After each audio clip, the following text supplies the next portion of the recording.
Hello, and welcome to another edition of the Director's Video Postcard. Underwater archaeology has always been a keystone for the Lake Champlain Maritime Museum. And part of that program is to bring it to others, to share what we as underwater archaeologists have learned about the process. For the past 3 years, we've been conducting underwater archaeology field schools.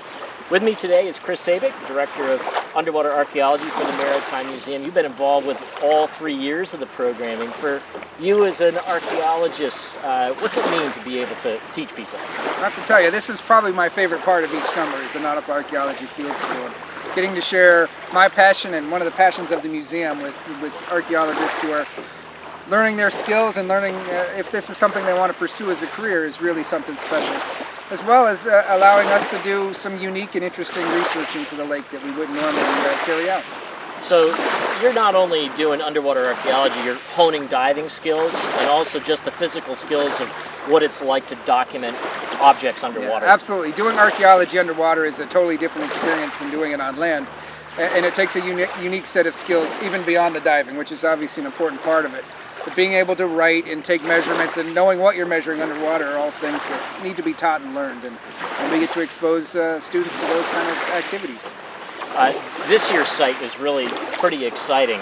It's literally a graveyard of steamboats on the bottom of Lake Champlain. Can you tell us why the site was selected for this program? Absolutely. This was an absolutely perfect site for hosting a field school for a number of reasons. There are a number of resources all in one location. We have 4 shipwrecks in the immediate vicinity that are all interesting and exciting to explore. They're all in shallow water, so it's a relatively benign dive environment where divers of all capabilities can carry out work safely and get some good work done. And what we're looking at are the remains of 4 steamboats that are located near the Shelburne shipyard that were brought here and disassembled and just left to sink at the end of their working life. One of the exciting things about this year's underwater archaeology field school is we've partnered once again with Texas A&M University. How did that arrangement come about? Well, you know, Texas A&M is my alma mater for my graduate program, and my work with Kevin Chrisman in the past was a natural fit for me to call him up and talk to him about the possibility again of working together. And of course, one of the alums of our first Nautical Archaeology Field School, Carolyn Kennedy, has been instrumental in this project, and she's actually leading the documentation program this year. So it's a natural fit on a number of different levels.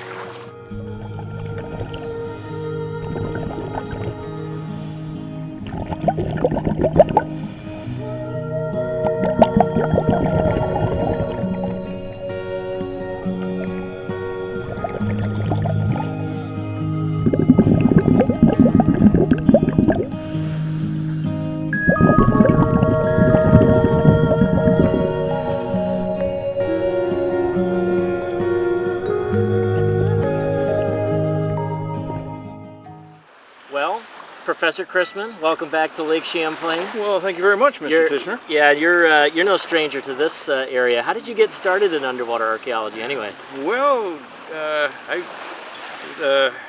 bought a set of used equipment when I was 15 years old and read a book about it, and thought that shipwrecks were the way to go. I wanted to find the Monitor back in the Civil War ship, but found much better stuff here in Lake Champlain. Yeah. And let's see, you've worked on the Eagle, the Phoenix, the Bosquen. What else am I missing here on Champlain? Well, the horse-powered ferry boat, yeah, and a number of steamboat wrecks, and then we also ran a field school in 1991 and 92 on the Mountain Independence Revolutionary War site, the former floating bridge between Fort Tichonuk and Mountain Independence. That's right, and the Champlain too the same year. And the Champlain too the same year. That's right. Yes. So why is it you decided to study the steamboat graveyard at Lake Champlain this time around?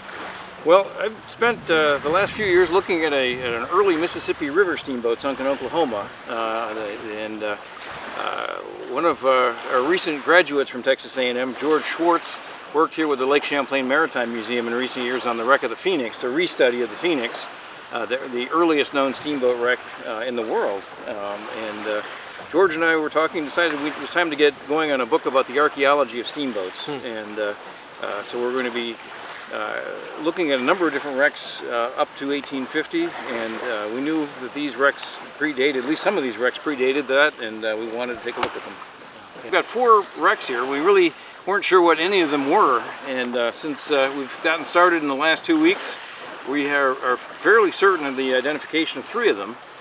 One of them is the steamboat Burlington, built in 1837, right here on the lake, and was the pride of Lake Champlain in its time, run by Captain Richard Sherman, the man they called Dandy Dick.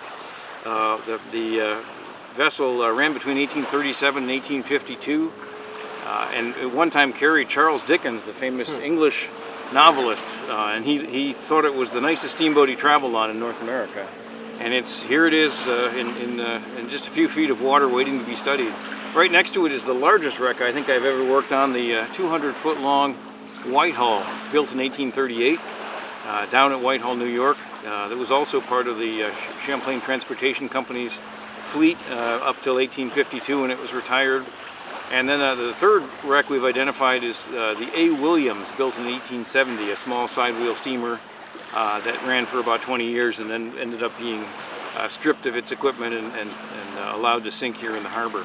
We have one more wreck that is a bit of a mystery wreck. We think it's probably built in the 1820s or 30s, and it certainly was well worth further study. So, could you walk us through the typical dive for an archaeologist here? What are they doing when they go out there? Well, we've got a crew of about 10 divers every day, and we get here in the morning and everybody hauls their gear down to the shore here, and then those who are assigned to the first rotation, the first dive, gear up to get all their measuring equipment ready and head out and spend about an hour and a half in the water. The wrecks are mostly exposed above the bottom, and this is just a survey this year. We're not doing any kind of excavation. They're informal excavation. Fanning off, leaves and light silt, but we're just carrying out a preliminary survey to see if we could figure out which wreck was which, and we're doing that. Over the course of the day, we have 3 different rotations with our divers, and we wrap up in the middle of the afternoon so that the divers can go back and work on recopying their underwater notes so that they're legible.